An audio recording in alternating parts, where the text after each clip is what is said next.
السلام علیکم ورحمۃ اللہ۔ یہ بڑی پیاری پوسٹ شیئر کی ہے ہمارے بھائی نے کہ بیمار وہ نہیں جو بستر پر پڑا ہے، اصل بیمار تو وہ ہے جو اپنی آخرت سے بے خبر ہے۔ یہ بالکل صحیح بات ہے۔ یہ اسی طرح کی بات ہے جس طرح نبی صلی اللہ علیہ وآلہ وسلم نے ایک مرتبہ پوچھا، میرے ساتھیوں مفلس کون ہوتا ہے؟ یعنی غریب مسکین جسے کہتے ہیں۔ تو ظاہری بات ہے جو معاشرے میں جس کو مفلس کہتے ہیں، غریب مسکین کہتے ہیں، صحابہ نے اس کا ذکر کیا۔ نبی علیہ السلام نے فرمایا میری امت کا مفلس وہ ہے، مسکین وہ ہے جو فرائض بھی پورے لے کے آئے گا کل قیامت کے دن، یعنی صلاۃ پوری ہوگی، صوم پورے ہوں گے، زکوٰۃ یا جو بھی جتنے اعمال ہیں اللہ کی طرف سے، پھر نوافل بھی ہوں گے، یعنی نیک کام اچھے خاصے ہوں گے اس کے۔ لیکن اس کے ساتھ ساتھ اس نے لوگوں کے ساتھ زیادتیاں کی ہوں گی، کسی کی زمین پر قبضہ کر لیا، کسی کے مال کو ہڑپ کر گیا، کسی کو دھکا دیا، کسی کو تھپڑ دے مارا، کسی کا مال دبایا، پیسے دبائے، کسی کی مزدوری نہ دی، 100 باتیں ہوتی ہیں جس طرح۔ تو اس طرح کے کام وہ اتنے زیادہ کرتا رہا کہ کل قیامت کے دن جب فیصلہ ہوگا وہاں تو ہونا ہے عدل، اور وہاں یہ نہ درم چلتے ہیں، نہ دینار چلتے ہیں، نہ روپے چلتے ہیں، نہ ڈالر، نہ یورو چلتے ہیں، نہ پاؤنڈس، نہ سونا چاندی وہاں ہوگا۔ وہاں تو ایک ہی کرنسی ہے جس کا نام ہے عمل صالح، نیکی، یعنی تو جس کے ساتھ برائی کی ہوگی جو بھی، اس کو نیکیاں دینی پڑیں گی۔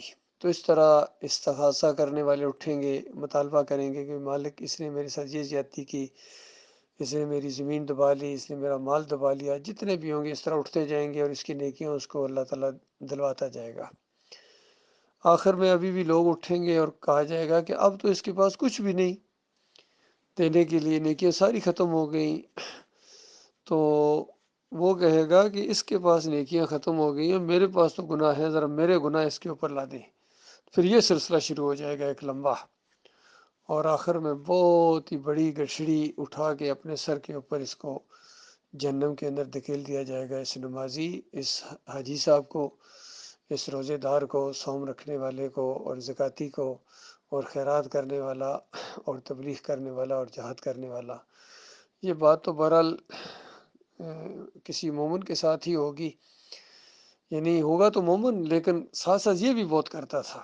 باقی جو کافر مشرک ہیں ان کو تو پہلے حلے میں ہی وہ کلین بولڈ کر دیا جائے گا۔ جو عرس کرنے والے، مزار بنانے والے، گنبد بنانے والے، چوریوں والے، 11ویں والے، 12ویں کے کیک کاٹنے والے، 10 محرم کی شربت پینے اور پلانے والے، جمہوریت والے، پیری مریدی والے، یہ سارے کے سارے، یہ تو ان کا تو صاحب کتاب ہونا ہی نہیں ہے۔ ان کو تو بالکل ان کے اعمال جتنے ہیں وہ غبار بنا کر، راکھ بنا کر اڑا دیے جائیں گے۔ یہ معاملہ ہے میرے پیارے بھائیوں، اس پر ذرا غور کرنا ہے۔ باقی اس پوسٹ کے اندر جو زور دیا گیا ہے وہ یہ کہ بیمار وہ ہے جو اپنی آخرت سے بے خبر ہے، یعنی دین کی اس کو کوئی پرواہ نہیں ہے، اس کو ہوش نہیں ہے کیوں پیدا کیا گیا ہوں، کیوں پیدا کیا گیا ہوں، کس لیے پیدا کیا ہے، اس کا کیا مطالبہ ہے۔ وہ جو کھلایا جا رہا ہے، وہ جو اچھے گھر میں رکھا ہوا ہے، گاڑیاں دے رہا ہے، اور کھانے طرح طرح کے، کنبا دیا، اہل و عیال دیے، یہ ساری چیزیں جو دیے جا رہا ہے، آخر کیوں دیے جا رہا ہے؟ اس کا کوئی وقت بھی آنا ہے، حساب کتاب کا کوئی وقت بھی آنا ہے۔ اس کو بالکل پرواہ نہیں تھی کہ ایمان خالص کیا ہوتا ہے، عمل صالح کیا ہوتا ہے، وتواصوا بالحق کیا ہوتا ہے۔ حق بات کرنی ہے، یہ صرف چند لوگوں کی ڈیوٹی نہیں ہے، ہر مومن نے کرنا ہے۔ وتواصوا بالحق کرنا، دائی بننا ہے، توحید کی دعوت دینی ہے، رد شرک کرنا ہے، ان مزاروں اور بتوں اور ان ساری جتنی بھی اللہ کے علاوہ غیر اللہ کی بندگی ہے، اس کے خلاف آواز اٹھانی ہے۔ اور جن لوگوں نے غیر اللہ کی بندگی کی دعوت دی ہے، اللہ کے دین کا راستہ روکا ہے، ان کو طاغوت کہا جاتا ہے، ان کا کفر کرنا ہے اور ان کو للکارنا ہے۔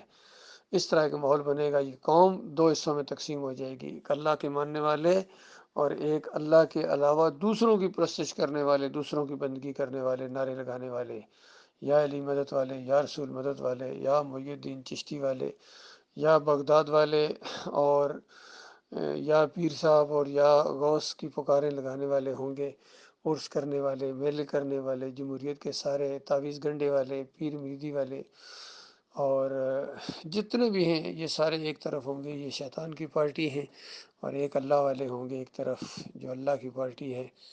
یہ اللہ کے بندوں ماحول بنے گا، دنیا کے اندر بھی بنے گا۔ یہ قوم دو حصوں میں تقسیم، جب بھی توحید کی دعوت اٹھی ہے ہر دور کے اندر قوم دو حصوں میں تقسیم ہو گئی ہے، اور پھر ان کے آپس میں کشمکش ہوتی ہے، لڑائی ہوتی ہے، آخری مراحل تک بھی معاملہ جا سکتا ہے، قتال تک بھی۔ اور یہ مبارک جنگ ہے، یہ مبارک جھگڑا ہے۔ اللہ کو بہت پسند ہے کہ اللہ کے بارے میں جھگڑے انسان، ایک کہ اللہ داتا ہے، دوسرا کہ نہیں وہ علی جوہری صاحب بھی ہیں، ایک کہ اللہ مشکل کشا ہے، کہتے ہیں نہیں علی بھی ہیں مشکل کشا ہیں، جولیاں برتے ہیں نبی علیہ السلام۔ عبد القادر جیلانی مردوں کو زندہ کرتے ہیں اور ڈوبی کشتی کو زندہ کر دیتے ہیں۔ اس طرح کا ایک ماحول بن جائے، اور ان کی جو آپس میں جنگ ہوگی یہ بھاگوان جنگ ہے، مبارک جنگ ہے۔ اللہ کے فضل و کرم سے یہ ایمان عقیدے کی بات چھیڑی ہے بھائیوں نے، اس کو برابر قائم رکھو اللہ کے بندو۔ اب یہ شرک نہیں، یا ہم نہیں، یا ہماری جان جائے گی یا یہ دین غالب آئے گا، اب کوئی اور معاملہ نہیں ہو سکتا ہے۔ اس کفر و شرک کے ماحول کے اندر ہم سکون کے ساتھ یعنی اپنی دنیا بنانے کے لیے جئیں، یہ ممکن نہیں ہے۔ اور یہ جو سوچ اللہ تعالیٰ نے ہماری پیدا کی ہے، اس مالک کا احسان ہے، مالک نے استقامت دی ہے، یہ اس کا احسان ہے۔ اور مالک ہماری مدد کرتا ہے، نگہبانی کرتا ہے، اور ہمارے رہنمائی کرتا ہے۔ مالک ہمارا خالق ہے، رب ہے، اس نے ہمیں اپنی بندگی کے لیے پیدا کیا ہے، اور اللہ کے علاوہ کسی اور کی بندگی ہم ان کی کھال اتاریں گے انشاءاللہ، ان کی چمڑی اتاریں گے، اور چاہے کوئی ہو، کسی پر چوٹ لگے، کوئی ناراض ہو۔ اور بہت ہی بدبخت لوگ ہیں جو ایمان کی طرف نہیں آ رہے ہیں، دعوت اللہ نہیں کر رہے ہیں، عقیدے کی بات نہیں کرتے ہیں، اور ان سے بھی بڑے بدبخت ہیں جن کو ایمان کی نعمت ملی بھی تھی پھر اس کو ضائع کر دیا، پھر اللہ کے علاوہ دوسروں کے سجدے ثابت کرنا شروع ہو گئے، دوسروں کے سامنے جھکنا شروع ہو گئے، اللہ کے مقابلے میں اپنے امیر کی بات کو مانتے ہیں، اپنے پیر کی بات کو مانتے ہیں، اور اپنے لیڈر کی بات کو مانتے ہیں اللہ کے مقابلے میں، اور پھر کہتے ہیں ہم اسلام لے آئیں گے، کوئی کہتا ہے ہم نظام مصطفیٰ لے آئیں گے، کوئی کہتا ہے کہ ہم جو ہے وہ مدینہ ریاست بنا دیں گے، اور پھر جا کے مزاروں کے سامنے سجدے کرتے ہیں، عرس اور میلے کرتے ہیں، قوالیاں حال اٹھتا ہے ان کو، نصرت علی فتح اس مشرق قوال کی قوالیاں سن کے یہ جھومتے ہیں اور فرمائش کرتے ہیں کہ یہ قوالی مجھے بہت پسند ہے، علی علی اور پتہ نہیں علی دم دم دے اندر اور علی دا پہلا نمبر، اس طرح کی کفر و شرک والی جتنی قوالیاں ان کو بہت پسند ہیں۔ یسرف کے والی سارے نبی تیرے در کے سوالی، اندازہ لگائی اس طرح کفر و شرک۔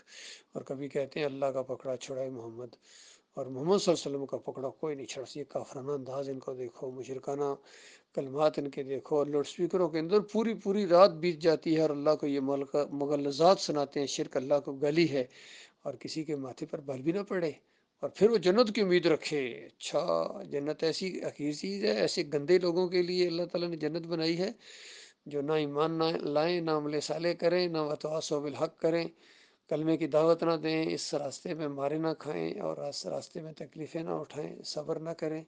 ایسے لوگوں کے لیے اللہ نے جنت بنائی ہے، ہرگز نہیں میرے بھائیوں۔